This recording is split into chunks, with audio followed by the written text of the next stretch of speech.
नमस्कार, आप देख रहे हैं फर्स्ट इंडिया न्यूज और आपके साथ में विजेंद्र सोलंकी। रीट का एग्जाम होना है, लेकिन उससे पहले बच्चों के जहन में बहुत से सवाल हैं। व्यवस्थाओं को लेकर सवाल हैं। सवाल इन बातों को लेकर है कि जिस तरीके से गोविंद सिंह डोटासरा ने कहा कि निजी बसें वहां भी सफर कर पाएंगे बच्चे और उसकी पेमेंट सरकार कर देगी। दूसरी तरफ कुछ ट्रांसपोर्टर्स ऐसे हैं जो कह रहे हैं कि ऐसा नहीं करेंगे। बच्चे अपने गंतव्य तक पहुंचे, बेहतर तरीके से परीक्षा दें। इस दौरान कई ऐसे जिले जहां से खबरें आई कि पेपर लीक हो सकता है, अभी से उसको लेकर चीजें चल रही हैं। बच्चों के अंदर डर भी है, भ्रम भी है, उत्साह भी है और इस रीट को क्रैक करने का हौसला भी है।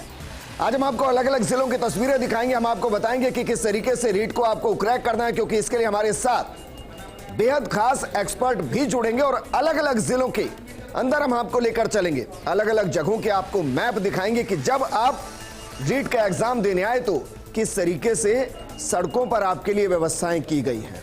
आज हम आपको बताएंगे किस तरीके से रीट सबको मिले जीत।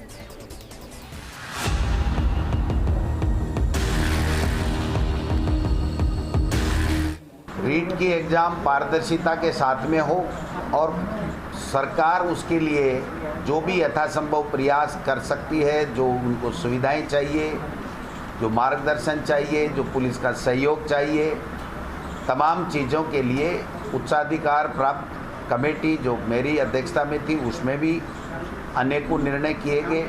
एग्ज़ाम के लिए जा रहा है। कल चीफ मिनिस्टर अशोक गहलोत जी ने बहुत बड़ा डिसीजन लिया। पहले बजट में उन्होंने ये घोषणा की थी कि रोडवेज में जो इंटरव्यू एग्ज़ाम के लिए बच्चे जा रहे हैं वो फ्री होंगे। जब उनको मैंने ये बात बताई, हमने सब ने ये कहा कि साहब ये तो प्राइवेट बसों में तो पैसे मांगेंगे, रोडवेज में तो फ्री जाएगा। उन्होंने कहा नहीं, सबको फ्री कीजिए और बड़ा स्ट्रिक्ट उनका था।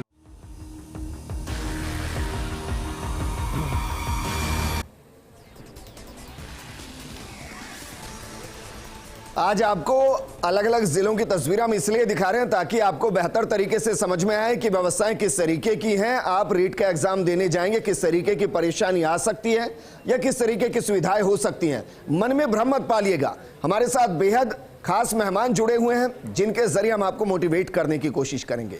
हमारे साथ मौजूद हैं कौशलेंद्र शर्मा जी, जो ज्योग्राफी के एक्सपर्ट हैं और इसके साथ साथ मोटिवेशनल स्पीकर हैं।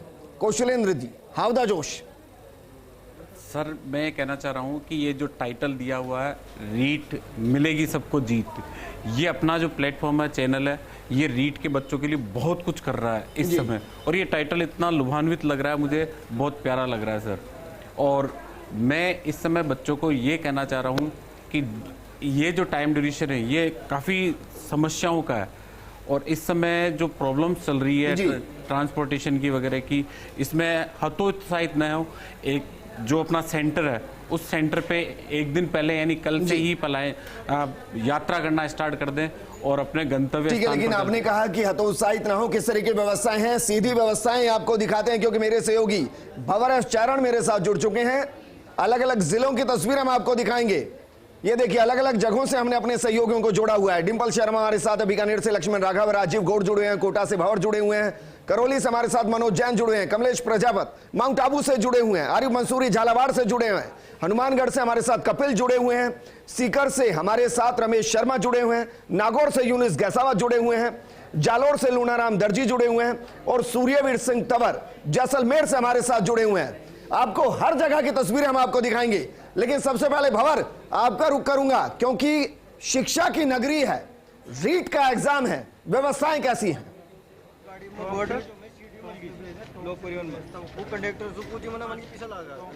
देखिए, इस परीक्षा का लंबे समय से परीक्षार्थियों को, खासकर जो शिक्षित बेरोजगार आशार्थी थे, उनको बरसों से इंतजार था। बड़ी परीक्षा होने जा रही है, बड़ी उम्मीदें लेकर के बरसों से परीक्षार्थी तैयारी कर रहे थे। लेकिन मुझे इस परीक्षा में दो तरह के ऐसे खतरे हैं जो कि मुंह बाएं खड़े दिखाई देते हैं। पहली बात तो विजेंद्र, एक लॉन्ग शॉट मेरे साथी कैमरामैन आकाशदीप आपको दिखाएंगे, मास्क करीब करीब चेहरों से गायब है। दूसरी बात ये कि इतनी बड़ी भीड़ के लिए इंतजाम कर पाना बहुत बहुत चैलेंजिंग होगा। फिलहाल मैं कोटा रोडवेज स्टैंड पर खड़ा हूँ। इस बस से थोड़ी देर पहले जब सवारियां उतरी तो आप देखिए यहाँ पर भगदड़ के हालात थे, और जब चढ़ी तब भी भगदड़ के हालात थे। बस के अंदर का नज़ारा भी अगर मैं आपको दिखाने की कोशिश करूँ तो आप देखिए बस पूरी तरह से जो सीट्स हैं वो फुल हैं, और जो गैलरी है वो भी पूरी तरह से परीक्षार्थियों से भरी हुई है। लेकिन इस बीच परीक्षार्थी यहाँ पर जो मौजूद हैं उनकी ज़बानी आपको बताने की कोशिश करता हूँ, परीक्षार्थियों से बात करके सुनाने की कोशिश करता हूँ कि किस तरह के हालात हैं।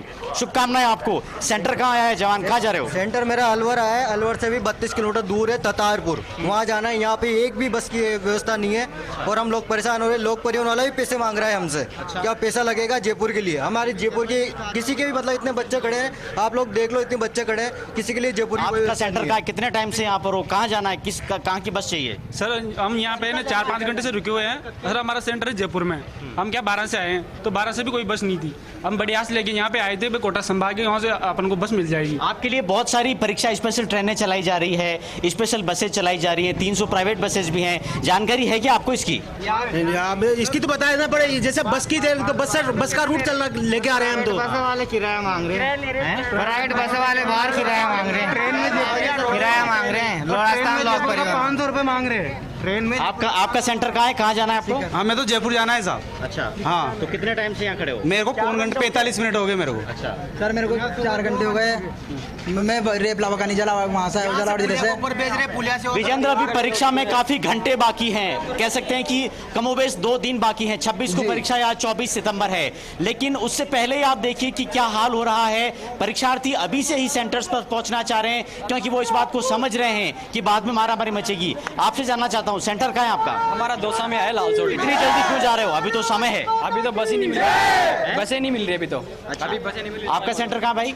शाहपुरा भीलवाड़ा। शाहपुरा भीलवाड़ा। तो अभी तो 26 को परीक्षा या 24 है, इतनी जल्दी कैसे जा रहे हो? वो इसी वजह से जा रहे हैं कि कल हो सके हमको लेट सेट हो जाए, बस टाइम पे नहीं मिल पाए तो एक दिन पहले जाना चाहते हैं। Vijendra, point to be noted, ये समझना जरूरी है जो व्यवस्था संभाल रहे हैं उन व्यवस्थापकों को, जिम्मेदारों को, कि परीक्षार्थी जल्दी पहुंचना चाह रहा है, उसको तुरंत बस चाहिए, आज ही बस चाहिए। वो एक दिन पहले जो परीक्षा केंद्र है, ठीक है, मैं आपके पास आऊंगा। जिस तरीके की व्यवस्थाओं का जिक्र आपने किया है वो वाकई में थोड़ी सी परेशान करने वाली है। राजीव गौड़, आपके पास आना चाहूंगा। जोधपुर छात्रों के लिए किस तरीके की व्यवस्थाएं हैं? और वो हर तरीके के सवाल मैं कर रहा हूं, उनके रहने, खाने, पीने, या फिर सबसे ज्यादा चलने वाली जो जोधपुर आ रहे हैं और जो जोधपुर से जा रहे हैं, व्यवस्थाएं क्या हैं?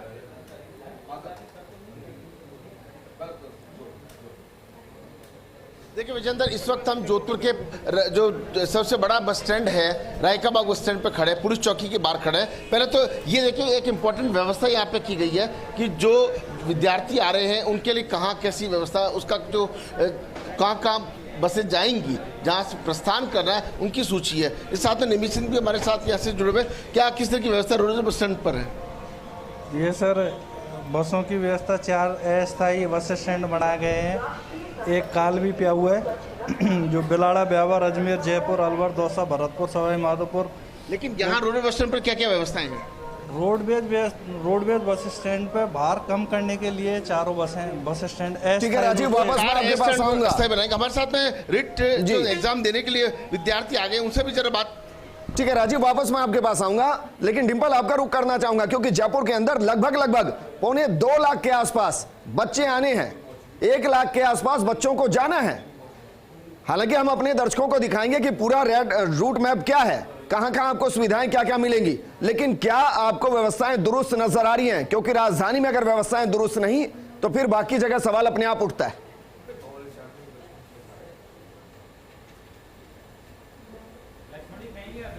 जी बिल्कुल विजेंद्र, आपको सबसे पहले बताना चाहूंगी कि रीट परीक्षा जो कि सबसे बड़ी प्रतियोगी परीक्षा है, उसका काउंटडाउन ऑलमोस्ट शुरू हो चुका है, क्योंकि यूं भी कह सकते हैं कि 2 दिन बचे हैं। 2 भी दिन नहीं, क्योंकि आज का दिन करीब निकल चुका है और सिर्फ कल का दिन शेष रह जाता है। और ऐसे में जो अभ्यर्थी हैं, जो परीक्षार्थी हैं, सभी की चिंता, एक्साइटमेंट और जो डर है वो बढ़ता जा रहा है लगातार। और ना सिर्फ बच्चों की परीक्षा है, ना सिर्फ अभ्यर्थियों की परीक्षा है, बल्कि सरकार और प्रशासन की भी बड़ी परीक्षा है इसमें। क्योंकि जो मैनेजमेंट है, फिर चाहे कोविड मैनेजमेंट को भी एक तरफ अगर हम साइड रखें, और जितनी भी सुरक्षा है है उन सब चीज़ों को भी बरकरार रखना ज़रूरी है। और इस वक्त हम जयपुर के शिक्षा संकुल में मौजूद है, जहाँ पर जो कॉलेज प्रशासन है उनकी मीटिंग चल रही है अंदर की क्या चीज़ें होंगी, कैसे निगरानी रखी जाएगी प्रत्येक बच्चे पे, क्योंकि हर एक केंद्र पे कम से कम भी 6 जवान मौजूद होंगे जो सुरक्षा का पूरा ध्यान रखेंगे। और क्योंकि इतने सारे अभ्यर्थियों ने बहुत से आवेदन भरे हैं जिसके अंदर कई पहचान पत्रों में अलग बहुत सी फोटोज भी लगाई है, जिसको मिलान करवाना बहुत ज्यादा मुश्किल हो जाएगा, क्योंकि जो परीक्षा केंद्र है उसके अंदर क्या चीजों के साथ वो अंदर आएंगे, किन चीजों का निषेध रखा जाएगा, किन चीजों का पूरे जो भी प्रोटोकॉल्स है कोविड प्रोटोकॉल की अगर हम बात करें सभी चीजों की क्या तमाम व्यवस्थाएं होंगी, क्या तैयारियां होंगी, उन्हीं पर मीटिंग चल रही है सारे जो जयपुर के केंद्र होंगे। आप इस पर नजर बनाए रखिएगा मीटिंग में क्या कुछ निकलकर सामने आ रहा है, इस पर भी हमारी नजर बनी हुई है, क्योंकि 44,000 के आसपास ऐसे फॉर्म भरे गए हैं जो एक से ज्यादा हैं। कमाल की बात देखिए, एक एक विद्यार्थी ने 30 फॉर्म भरे हैं। उसके पीछे की मंशा क्या हो सकती है? इस पेपर को कराना, निष्पक्ष कराना बेहद बड़ी चुनौती है। लक्ष्मण राघव हमारे साथ जुड़ गए हैं बीकानेर से।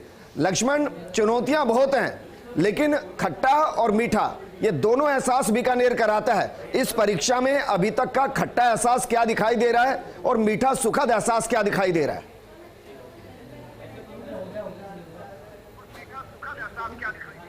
विजेंद्र, आप ठीक कह रहे हैं, बीकानेर रसगुल्लों की मिठास और भुजिया का तीखापन दोनों यहाँ पर स्वाद है, लेकिन दरअसल अभी जो है प्रशासन कम से कम इस कोशिश में लगा है कि ये सारी चीजें एक मिठास की तरह से निपट जाएं, जो सब व्यवस्थाएं हैं चाक चौबंद रखें। और शायद यही वजह आप देखेंगे जिला कलेक्टर नमित मेहता अपनी टीम के साथ जो बाकी अधिकारी हैं लगातार फील्ड में है, मॉनिटरिंग कर रहे हैं। और कहीं ना कहीं ये कोशिश है कि ये जो बड़ी चुनौती, एक तरफ एग्जाम है उन छात्रों का, अभ्यर्थियों का जो कल के शिक्षक होंगे, दूसरी तरफ प्रशासन का एग्जाम हो गया है। तो हम जिला कलेक्टर से समझ लेते हैं, सर किस तरह की व्यवस्था है? बस स्टैंड आप यहाँ पर शायद बना रहे हैं, आप देखने आए हैं, किस तरह के बस स्टैंड रहेंगे, क्या व्यवस्थाएं रहेंगी? और साथ ही साथ हम चाहेंगे कि अपील भी आप करें अभ्यर्थियों से जिसमें कुछ जानकारियां सम्मिलित हो ताकि फायदा मिले। हमारी कोशिश यही है इस खबर के जरिए कि उन अभ्यर्थियों को लाभ पहुंचे।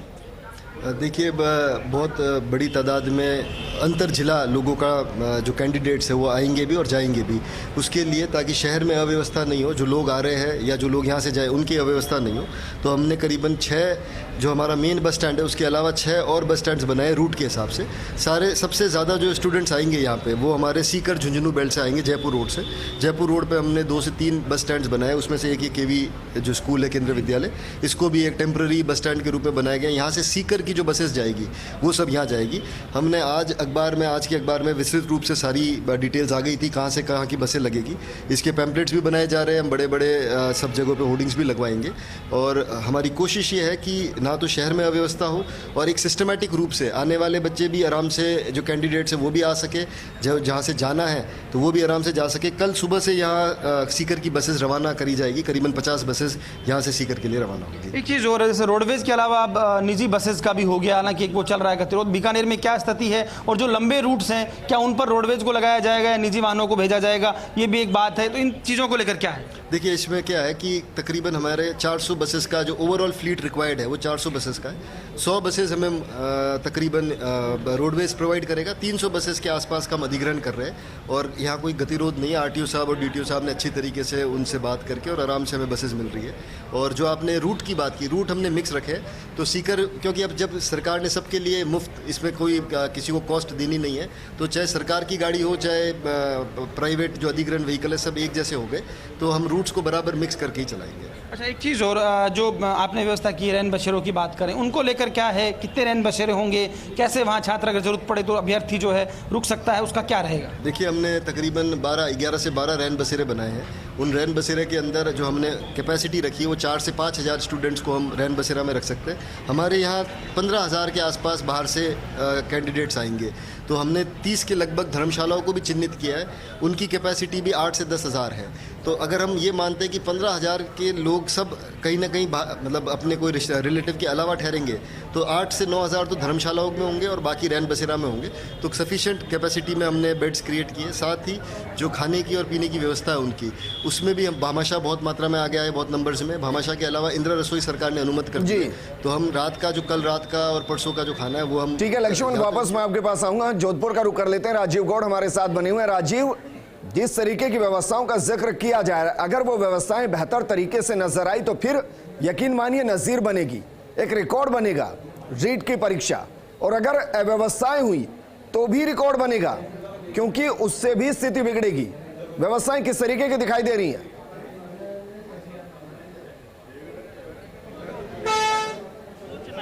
देखिए विजेंद्र बिल्कुल ठीक कह रहे हैं कि व्यवस्थाएं अगर अच्छी होती है तो नज़ीर बनेगी। मुखिया यानी मुख्यमंत्री अशोक गहलोत लगातार एक सप्ताह से जिस तरीके से मॉनिटरिंग कर रहे हैं, जरा जोधपुर की तस्वीर देख लेते हैं, उनके गृह जिले में तस्वीर क्या है। हमारे साथ में काफ़ी रीट विद्यार्थी हैं जो परीक्षा देने के लिए आए। सर बताएं किस तरह की व्यवस्थाएं जो है आप जो सरकार के लिए क्या व्यवस्था नज़र आ रही है? सर मैं कहना चाहूँगा राज्य सरकार पिछले कई दिनों से जो रोडवेज की सुविधा निःशुल्क प्रदान किए हैं, इनके लिए मैं राजस्थान सरकार को हार्दिक आभार व्यक्त करता हूं, क्योंकि शायद ही राजस्थान की सबसे बड़ी भर्ती है और सबसे बड़ी भर्ती में निःशुल्क व्यवस्था पहली बार हुई है। इसके लिए मैं राज्य सरकार को हृदय के अंतरिम गहराइयों से हार्दिक आभार व्यक्त कर रहा हूँ। कहेंगे किस तरह की व्यवस्थाएँ हैं, कैसी आपकी तैयारी है? बहुत अच्छी तैयारी है रीट के लिए, और मेरा सेंटर भी जालोर आया हुआ है और व्यवस्था भी ठीक है। राज्य सरकार ने व्यवस्था भी ठीक की है, इसके कारण से मैं आभार व्यक्त करता हूँ राजस्थान सरकार का। किस तरह की व्यवस्थाएं आप देख करके आए हैं, कहाँ से आए हैं आप? सर मैं जोधपुर ज़िले के खेजड़ला गांव से आया हूँ और रोडवे से यात्रा करके आया हूँ। अभी जैसलमेर मेरा सेंटर है, तो कल सुबह मुझे जैसलमेर पहुँचना है। अभी यहाँ से रोडवेज पकड़ के जैसलमेर जाना है, और जैसलमेर में और कई जिलों में जो समाज सेवी वो भी आगे बढ़कर इस भर्ती में देखने को आया है, बढ़ चढ़ कर आगे आए हैं। रुकने की, खाने पीने की जो व्यवस्थाएं की है, तो इस बार काफ़ी अच्छा जो है रुझान दिखाएगी। और सभी विजेंद्र राजीव की बात सुखद तस्वीर है कि वहाँ लोग संतुष्ट हैं और वो ये कह रहे हैं कि बेहतर तरीके की व्यवस्था की गई है। उम्मीद करेंगे इस तरीके की व्यवस्थाएं हर जगह नजर आए, क्योंकि छात्र अगर बिना किसी टेंशन के परीक्षा देंगे तो उससे बेहतर कुछ नहीं हो सकता। परिणाम में भी वो रिफ्लेक्शन नजर आता है। डिंपल हमारे साथ बनी हुई है, डिंपल का रुख कर लेते हैं, क्योंकि जिन 44,000 फॉर्म की बात की जा रही है, जिन्होंने एक से ज्यादा फॉर्म भरे हैं, डिंपल इस तरीके की जानकारी है कि जहां जहां ये बच्चे परीक्षा देने वाले हैं वहां उनके बड़े बड़े फोटो भेजे गए हैं, ये देखने के लिए कि बच्चा सही है या नहीं है, क्योंकि बाकी सारी जानकारी सही है, बस फोटो अलग अलग है। क्या इसको सही तरीके से ट्रेस कर पाएंगे, इसको लेकर रणनीति बन रही है?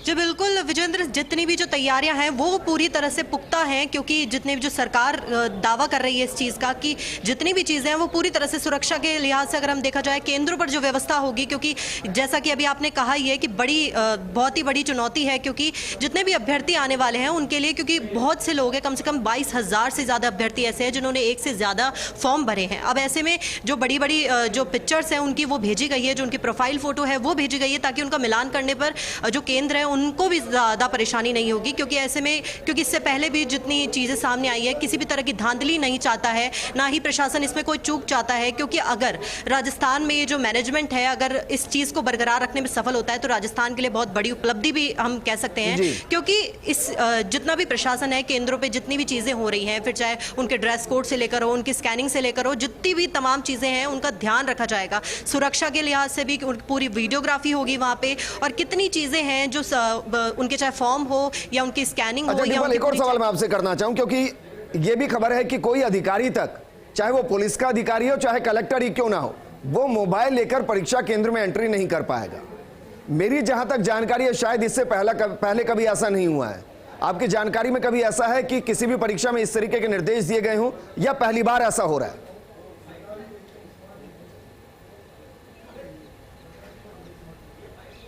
बिल्कुल विजेंद्र, क्योंकि आपने कहा कि अभी तक जितनी भी परीक्षाएं हुई है, क्योंकि उनमें समय भी बहुत ज़्यादा दिया है इस परीक्षा के मुकाबले। 3 से 4 दिन का समय अगर हम बोले जाए, एसआई में भी था, कांस्टेबल भर्ती में भी था, लेकिन जहां रीट की बात है, क्योंकि सबसे बड़ी परीक्षा इसलिए क्योंकि इतने ज़्यादा अभ्यर्थी होने वाले हैं, भीड़ भाड़ बहुत ज़्यादा होने वाली है।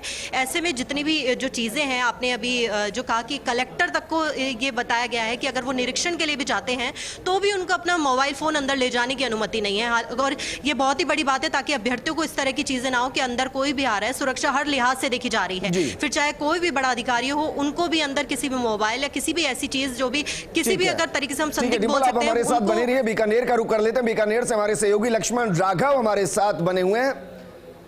राघव, आपके पास मैं हूं, उससे पहले राजीव गौड़ का रुख कर लेते हैं। राजीव, क्योंकि व्यवस्थाएं बेहतर दिखाई दे रही हैं, कम से कम आपने जिनसे बात की है वो तो संतुष्टि दिखाई दे रहे हैं।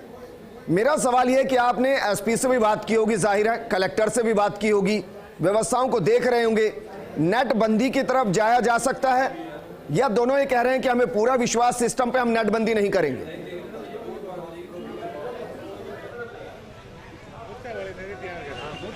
देखिए, जिस तरीके से मुख्य सचिव निरंजन आर्य ने वीडियो कॉन्फ्रेंसिंग ली थी, उसके बाद में जो संभागीय आयुक्त डॉक्टर राजेश शर्मा और जोधपुर के जिला कलेक्टर इंद्रजीत सिंह के अलावा जोधपुर के पुलिस कमिश्नर जोश मोहन और आईजी नवज्योति गोगोई ने जो रणनीति बनाई है, और एसओजी ने जिस तरीके से 4 दिन पहले 50,000 में नकल कराने के एक मामले में मनोज सिंह को गिरफ्तार किया है, उसके बाद से कहने को लगता है एजेंसियां पूरी तरह से गंभीर है। और जिस तरीके से लगता है अभी तक तो नेटबंदी अगर होती तो पहले उसको अनाउंस कर दिया जाता, लेकिन हो सकता है आज रात को मंथन कर लें, कल मंथन कर लें, अभी एग्जाम होने में समय है, परसों परीक्षा है, तो हो सकता है इसमें, क्योंकि जब राजधानी जैसे जगह में यह निर्णय हुआ तो यहाँ हो सकता है। लेकिन कुछ विद्यार्थियों से भी बात कर लेते हैं, क्या किस तरह से कोई परेशानी तो नहीं आ रही है? नहीं सर, हमें कोई प्रश्न नहीं है, लेकिन ये जो जिस प्रकार आपने बसें जो फ्री की है, कुछ प्रॉब्लम्स आ रही है हमारे सामने। जो मेरे एक दोस्त है, ये भाई साहब है, तो इनका गृह जिला है जालौर, तो ये हमारे साथ बाड़मेर रहते, पढ़ाई स्टडी बाड़मेर से करे। तो जैसे आज हम बाड़मेर से सुबह जोधपुर के लिए हमने टिकट मांगी, तो जो हमारे जो रोडवेज के परिचालक, तो उन्होंने कहा कि आपकी टिकट लगेगी। तो मैंने कहा कि सर टिकट क्यों लगेगी, जब गवर्नमेंट ने सब चीज़ फ्री कर ली तो टिकट आप क्यों मांग रहे हो? तो उन्होंने कहा कि हमें ऑर्डर है कि जो गृह जिले से ही आ रहे हैं उन बच्चों की ही टिकट फ्री है। तो सर अगर गृह जिले से आ रहे हैं तो सब हम आगे जोधपुर के अलग अलग जगह पे अलग अलग व्यवस्थाओं की जो तस्वीर है वो सामने आ रही है। कुल मिला के कहा जा सकता है, मुझे लगता है बहुत वैलिड पॉइंट उठाया गया है। मुझे लगता है कि मुख्यमंत्री जिस तरीके से संवेदनशील है, जिस तरीके से काम किया जा रहा है, जल्द ही इस पर भी फैसला आ जाएगा कि कोई फर्क नहीं पड़ता, आप बेशक किसी भी जिले के अंदर इस वक्त रह रहे हो, अगर आपके पास एडमिट कार्ड है, अगर आपके पास एडमिट कार्ड है तो फिर आप एक जगह से दूसरी जगह मूव कर सकते हैं। क्योंकि आम आदमी के लिए तो वैसे ही ये कह दिया गया है कि आप यात्रा नहीं कर पाएंगे। तो जो बसें चल रही हैं वो छात्रों के लिए ही चल रही हैं। ऐसे में क्या फर्क पड़ता है किसी कोई बाड़मेर रहकर परीक्षा की तैयारी कर रहा हो, जालोर का रहने वाला हो, या कोई दौसा का रहने वाला जयपुर में तैयारी कर रहा हो, उसको व्यवस्था मिलनी चाहिए। उम्मीद आज हम बात करें रीट सबको मिले जीत, और वो जीत 2 तरीके से मिलेगी। एक आपने जो कठिन परिश्रम किया है उस वजह से, और एक आप मानसिक तौर पर कितने मजबूत हैं उस वजह से। सर हमारे साथ लगातार जुड़े हुए हैं कौशलेंद्र जी। देखिए, परीक्षा में जितनी तैयारी करनी थी बच्चों ने कर ली है, अब वो मूव करेगा एक जगह से अपने परीक्षा सेंटर की तरफ जाएगा, उसका मानसिक तौर पर मजबूत होना कितना जरूरी, और वो अब साथ में इन व्यवस्थाओं की वजह से ना आ जाए, उसके लिए क्या करना चाहिए? सबसे पहले सर उसको शांत माइंड से और इन व्यवस्थाओं के अनुकूल कार्य करना चाहिए। दूसरी बात, जो पढ़ने वाला जो सिस्टम है उसको छोड़ देना चाहिए। बहुत से बच्चे अंतिम समय में भी पढ़ने की कोशिश करते हैं, वो एक गलत है। अभी सिर्फ और सिर्फ उद्देश्य होना चाहिए सेंटर पे पहुंचना। फालतू की जो अफवाहें चल रही है उन अफवाहों से दूर रहे, ये सबसे मेन बात है सर। अच्छा, अब ये कह रहे हैं कि जो अफवाहें चल रही हैं कि पेपर लीक हो रहा है, व्यवस्थाएं नहीं है, वहाँ ये हो जाएगा वहाँ हो जाएगा, इन पे ध्यान ना दें। उन पे बिल्कुल तैयारी करते वक्त इन चीजों के बारे में थोड़ी ना सोचा हो। हाँ नहीं, पहले कभी नहीं सोचा। अब तो सिर्फ उद्देश्य ये होता है कि एग्जाम हॉल में कैसे बैठे, वहाँ कैसा बिहेव करे, ये सबसे मेन बात होती है सर। पेपर हाथ में है, बच्चा बैठा हुआ है, टेंशन में है, पहले 20 सेकंड क्या करें? पहले 20 सेकंड आराम से रिलैक्स रहें, माइंड को बिल्कुल संतुलित रखें। ये कोई एसएससी का एग्जाम नहीं है जिसमें टाइम का बड़ा वो होता है। इसमें आराम से रिलैक्स रहें, जो पेपर फॉर्मेलिटी उनको कंप्लीट करें, जहाँ साइन करने हैं ओमार सीट पे जहाँ साइन करने हैं वो कीजिए, ओमार सीट कंप्लीट कीजिए, और देन उसके बाद में रिलैक्स होकर पेपर को पढ़िए। पेपर को पढ़ने का तरीका भी ये है कि पहले एक बार पूरा रीड करें, देन उस पर टिक मार्क करें, देन उसके बाद तीसरे जो स्टेप होगा उसमें वो बबल करें इसमें ओमार सीट पे। ये पैटर्न है सर। हमारे साथ जुड़ने के लिए कौशलेंद्र जी हैं, मोटिवेशनल स्पीकर। हमारे लिए इन्होंने वक्त निकाला ताकि आपको हम मोटिवेट कर सकें। और जरूरी यही है, जो आपने तैयारी कर ली है उन तैयारियों पर भरोसा रखिए, खुद पर भरोसा रखिए, बाकी चीजों को छोड़ दीजिए, बाकी चीजें होती रहती हैं, उन पर ज्यादा ध्यान मत दीजिए। अजमेर का रुख करते हैं। अजमेर से माध्यमिक शिक्षा बोर्ड के अध्यक्ष डीपी जारोली सीधे जुड़ रहे हैं, प्रेस कॉन्फ्रेंस कर रहे हैं, क्या कुछ कह रहे हैं जरा सुनिए। सभी परीक्षार्थियों से अनुरोध करता हूं कि लंबे समय से शिक्षक बनने का सपना साकार करने के लिए आप मेहनत कर रहे हैं, वह समय आ गया है। अतः परीक्षा के दिन आपके मन को शांत एवं संतुलित रखें तथा अपना मनोबल बनाए रखें, सकारात्मक रहे तथा अपने इष्ट पर विश्वास रखें।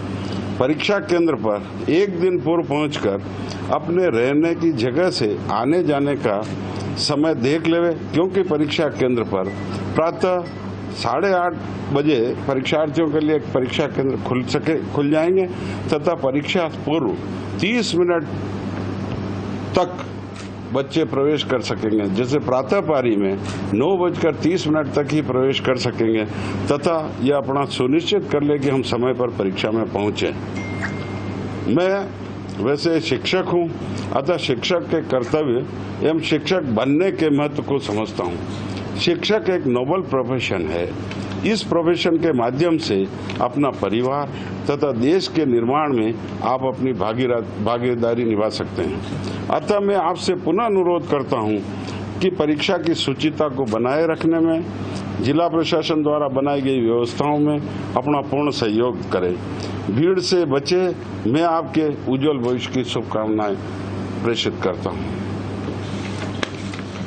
बताइए, रीट परीक्षा से संबंधित आपके कोई प्रश्न हो तो हम उस पर वार्ता करेंगे, क्योंकि अभी रीट की सारी तैयारियां हो चुकी है। माननीय मुख्यमंत्री जी आदरणीय ने कल पुनः सभी की मीटिंग ली। यह पहली बार हो रहा कि मुख्यमंत्री जी के स्तर पर परीक्षाओं को इतना गंभीरता से लिया गया है, जबकि इससे पूर्व 2 बार मुख्य सचिव महोदय ने मीटिंग ली। सभी जिला कलेक्टर्स, एएसपी, होमगार्ड्स, परिवहन, सभी विभागों के टॉप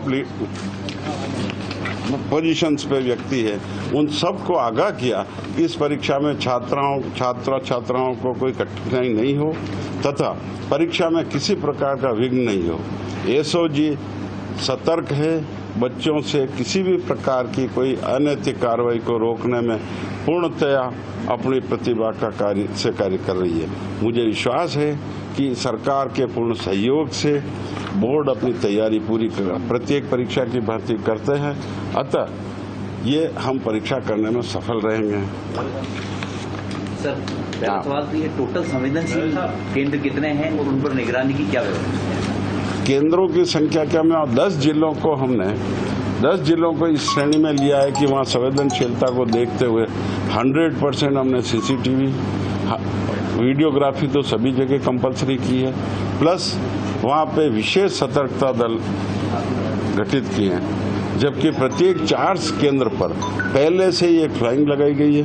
प्रत्येक केंद्र पर एक ऑब्जर्वर नियुक्त किया गया है और सरकार की तरफ से जितनी संभावना है वो सभी कर रहे हैं। अन्य जिलों में भी परीक्षा के संवेदनशील केंद्र सभी जिलों में बनाए गए हैं और सभी में ये कार्रवाई हो रही है। जो 10 संवेदनशील हैं उनके सर नाम कोई पर्टिकुलर? एकदम तो मैं आपको सारे कैसे, करौली, सीकर, झुंझुनू, दौसा, सवाईमाधोपुर, भरतपुर, नागौर, अलवर, बाड़मेर। सर, आपने कहा 100% केंद्रों पर वीडियोग्राफी हो रही है, उसके बाद सीसीटीवी भी जो लगे हुए हैं उसकी मॉनिटरिंग बोर्ड पे किस तरह से की जाएगी? बोर्ड पे जैसे बाहर आप देख रहे हैं, हमने करीब 8 मॉनिटर लगाए बड़े बड़े, इन सब पर लाइव दिखेगा। प्लस हमारा एक मॉनिटरिंग रूम है जिसमें 50 तो उसके व्यक्ति बैठेंगे, 60 सर ये मॉनिटरिंग रूम है जिसमें आप लोग ये जहाँ बैठे हैं, यहाँ पे 100 व्यक्ति 100 कर्मी बैठेंगे।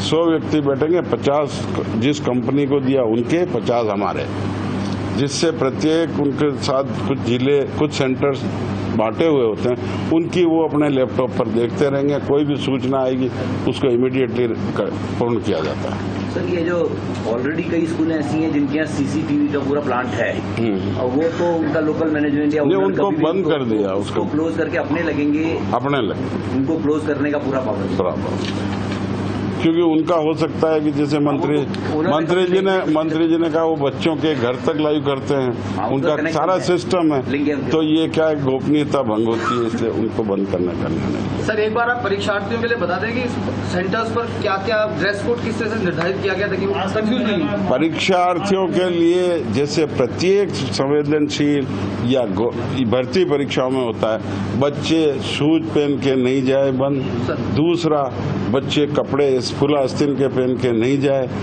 अपने जेबें वगैरह सारे ऐसे कपड़े नहीं पहने, आभूषण किसी प्रकार का नहीं लेके जाए, क्योंकि कीमती वस्तुएं अगर बाहर रखवा दिया तो उनको प्रॉब्लम होगी। बाहर रखवा दिया तो उसको प्रॉब्लम होगी, क्योंकि वहाँ बाहर केंद्र पर किसी भी सामान को संभालने के लिए कोई व्यक्ति नहीं उपलब्ध होगा। अतः सभी चीज़ें अपने घर पे रख के आए। इवन वीक्षकों के लिए, मैं सभी शिक्षकों के लिए, ऑफिस के बाबुओं के लिए, क्लास 4 के लिए, चाहे वहाँ के सफाई कर्मचारियों, सभी का लिए मोबाइल पूर्णतः प्रतिबंध। वो जहाँ रुकेंगे वहाँ रखेंगे। आदमी बाहर से गांव से अकेला आएगा, नहीं आएगा तो नहीं लेके आएगा, क्योंकि यहाँ रखने की सुविधाएं उसको स्वयं को अपने कॉस्ट पे करनी पड़ेगी। जो परीक्षा देने आ रहा भर्ती की, या चाहे यूनिवर्सिटी की परीक्षाएं देने आए, ये कोई गवर्नमेंट पे ऑब्लिगेशन नहीं है, या परीक्षा कराने वाली एजेंसी पे ऑब्लिगेशन नहीं होता है भाई। तो सर्वाधिक किस जिले में परीक्षा केंद्र है? जयपुर। न्यूनतम जैसलमेर में 17 है परीक्षा केंद्र और 593 जयपुर में। सब परीक्षा संपन्न होने के बाद जो OMR शीट्स हैं उनके कलेक्शन सेंटर्स की क्या डिटेल? उनके कलेक्शन सेंटर भी बना लिए गए हैं प्रत्येक जिले में। वो सारे अलग अलग केंद्र है उसके लिए, क्योंकि वो तुरंत वापस भीड़ में ना जाए, इसलिए उसके लिए केंद्र ज़्यादा बनाए गए हैं, जिसको हम संग्रहण केंद्र कहते हैं। और वहाँ संग्रहण केंद्र से गाड़ियाँ फिर पुनः सशस्त्र बल के साथ यहाँ पहुँचेंगी। मास्क के लिए सर्जिकल मास्क रहेगा या सामान्य?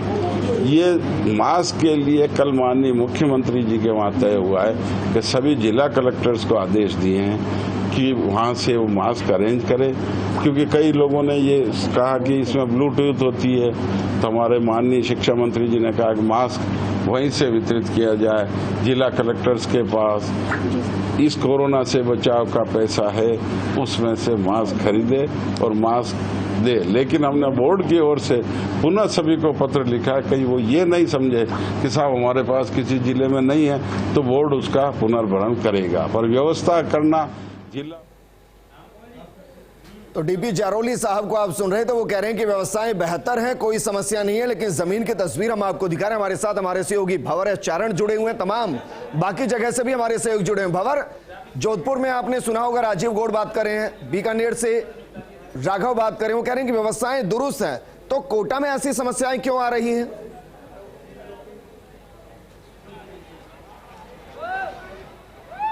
देखिए, लेकिन पहले मैं आपका सवाल का जवाब देने से पहले विजेंद्र आपको बता दूं कि कोटा में आज किस तरह से फर्स्ट इंडिया की खबर का त्वरित असर हुआ है। देखिए, 5 बजे के बुलेटिन की शुरुआत में हमने कोटा की तस्वीर दिखाई थी कि जयपुर जाने वाले परीक्षार्थियों को बस नहीं मिल रही है।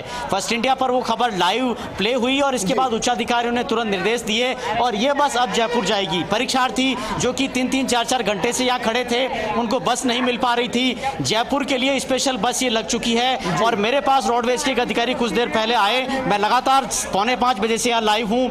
उन्होंने मुझे सूचना दी कि हम गाड़ी संख्या 1590 जयपुर के लिए डिपार्चर करने जा रहे हैं और इसीलिए आप अपनी खबर में ये बताइए कि हमने जयपुर के परीक्षार्थियों के लिए बस लगा दी है। तो फिलहाल ये देखिए, गाड़ी नंबर RJ26PA 1590 लग चुकी है, लेकिन ये इंतजाम कितने काफ़ी है और कितने नाकाफ़ी है ये आपको तस्वीरें खुद बताएगी। आप देखिए किस तरह से जो बस के अंदर एंटर होने के लिए भीड़ यहाँ पर लगी हुई है और किस तरह से मारामारी यहाँ पर मच रही है। लेकिन जो अभ्यर्थी, जो परीक्षार्थी घंटों परेशान हो रहे थे, जयपुर जाना था, जयपुर से आगे किसी को सीकर जाना था, टोंक जाना था, आखिरकार उनको अब बस उनको जाने के लिए मिल चुकी है। लेकिन विजेंद्र, सवाल अब भी यही है, उनसे बात कीजिए, वो अब खुश हैं? थोड़ी व्यवस्थाएं भी अगर सुधरती हैं तो छात्रों को बहुत राहत मिलती है, वो खुश हैं? बिल्कुल बिल्कुल बिल्कुल बिल्कुल बिल्कुल मैं कोशिश करता हूं यहाँ कुछ छात्रों से आपकी बात कराऊं जो कि बस में सवार हो चुके हैं। काफ़ी घंटों से परेशान हो रहे थे आप, कितनी देर से परेशान हो रहे थे? आखिरकार बस मिल गई। सुबह 1 बजे से परेशान हो रहे हैं सर, तो बैठे हैं बस स्टैंड पे, बोल रहा है कि टिकट रेलवे स्टेशन का है, रेलवे स्टेशन से वापस यहाँ है, तब से बैठे हैं इंतजार। जयपुर ही जाना है? जयपुर से आगे जाओगे? नहीं, सीकर जाएंगे सर। सीकर तक जाना है। चलिए, आप बताएं कितनी देर से परेशान हो रहे थे आप? हमें 2 घंटे से। 2 घंटे से? हाँ, तो बहुत बढ़िया सरकार ने की है और हमें यही चाह रहे हैं कि जो प्राइवेट बसें उनका भी अधिग्रहण करके और बच्चों को जहाँ से जहाँ जिनका पेपर है उनको भेज नहीं करवा रहे। बस के लिए बहुत मारामारी मच रही थी, आखिरकार बस मिल गई ना? मिल गए। अभी तो और भी बच्चे हैं सर, उनके लिए प्रयास करना सर, और भी अभी तो बहुत बच्चे हैं जयपुर वाले, उनके लिए प्रयास करना। मैं जब यहाँ आया तब आपने कहा था घंटों से खड़े हैं, लेकिन बस लग गई अब आधे घंटे में। सर आपका बहुत योगदान रहा हमारे लिए बस दिलाने में सर। चलिए विजेंद्र, मैंने अभ्यर्थियों से आपकी बात कराई है, लेकिन अभी भी आप देखिए अभ्यर्थियों की एक बड़ी भीड़ है, बड़ी तादाद है जिनको अभी भी गंतव्य पर जाने के लिए। लेकिन चेहरे की मुस्कान बहुत है। जो काम हम कर रहे हैं अगर उससे चंद छात्रों को भी फायदा हो जाए तो इससे बेहतर और क्या हो सकता है। लेकिन जो बाकी छात्र बच गए हैं, ऐसा थोड़ी ना एक बस चलाने से काम चल जाएगा। बाकियों के लिए क्या व्यवस्था की जा रही है ये भी बताया नहीं बताया?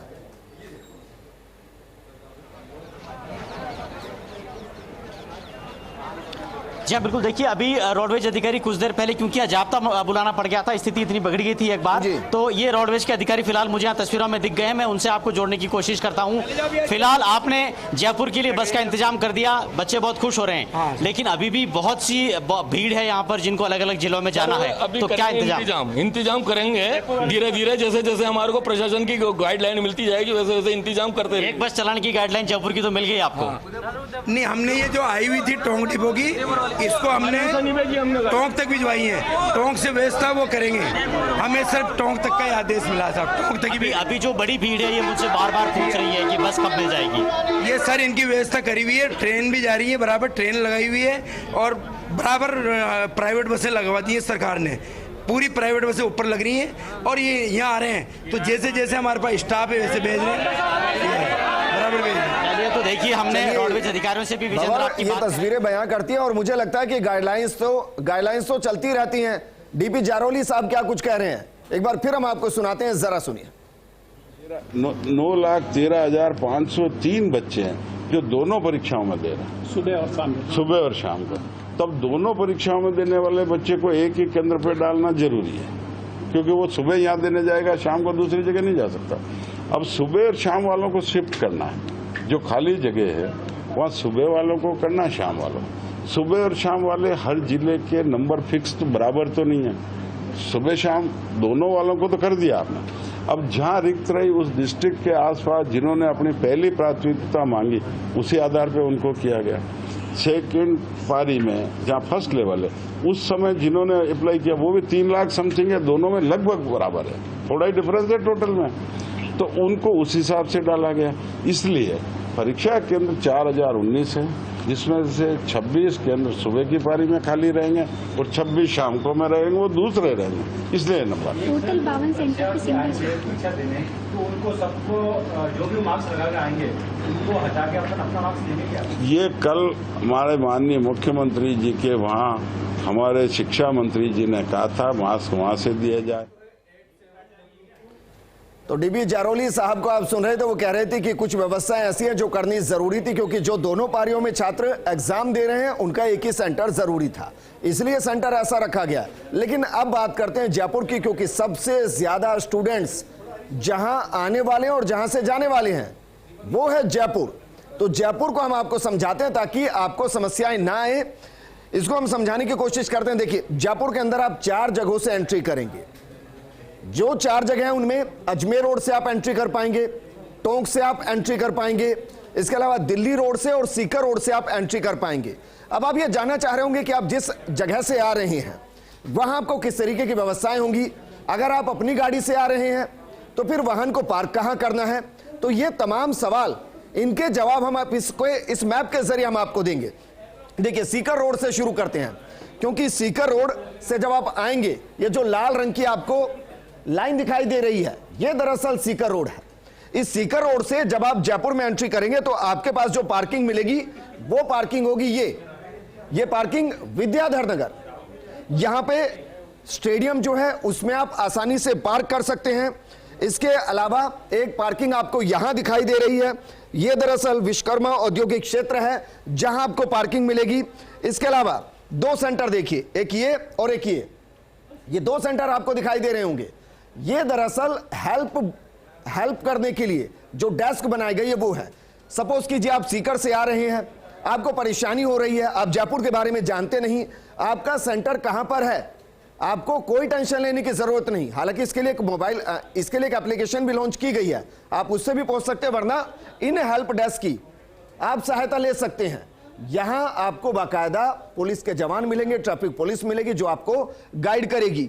ये जो जगह है जिसका जिक्र हम कर रहे हैं, यहां आपको चीजें मिलेंगी और इसके साथ साथ यहां आपको पार्किंग भी मिलेगी।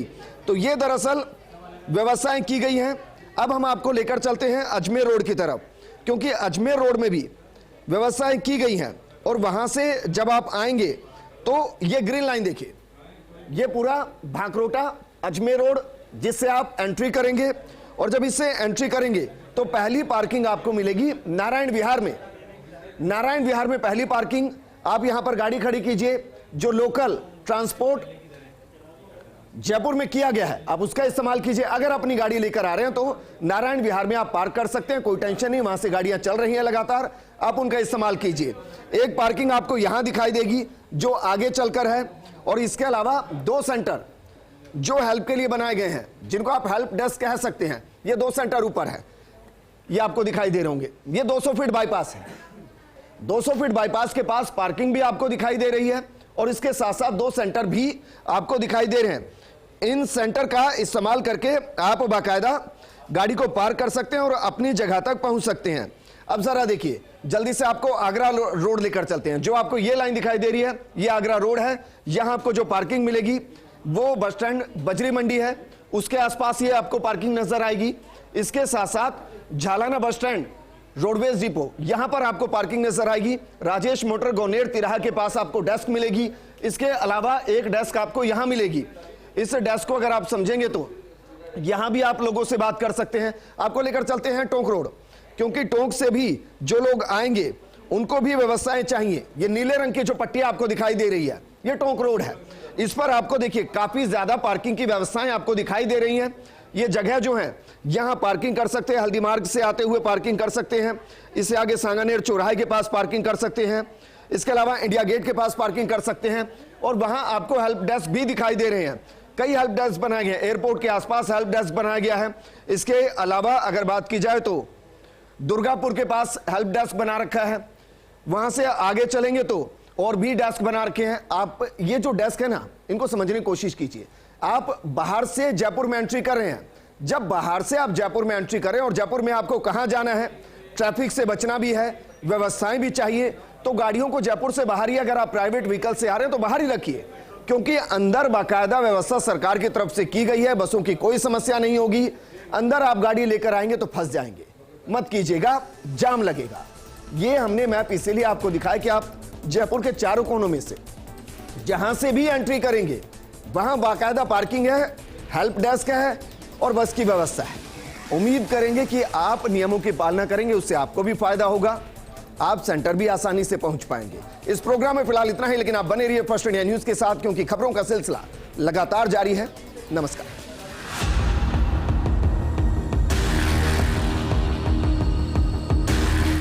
रीट की एग्ज़ाम पारदर्शिता के साथ में हो और सरकार उसके लिए जो भी यथासंभव प्रयास कर सकती है, जो उनको सुविधाएं चाहिए, जो मार्गदर्शन चाहिए, जो पुलिस का सहयोग चाहिए, तमाम चीज़ों के लिए उच्चाधिकार प्राप्त कमेटी जो मेरी अध्यक्षता में थी उसमें भी अनेकों निर्णय किए गए। एग्ज़ाम के लिए जा रहा है। कल चीफ मिनिस्टर अशोक गहलोत जी ने बहुत बड़ा डिसीजन लिया। पहले बजट में उन्होंने ये घोषणा की थी कि रोडवेज में जो इंटरव्यू एग्ज़ाम के लिए बच्चे जा रहे हैं वो फ्री होंगे। जब उनको मैंने ये बात बताई, हमने सब ने ये कहा कि साहब ये तो प्राइवेट बसों में तो पैसे मांगेंगे, रोडवेज में तो फ्री जाएगा। उन्होंने कहा नहीं, सबको फ्री कीजिए, और बड़ा स्ट्रिक्ट उनका था।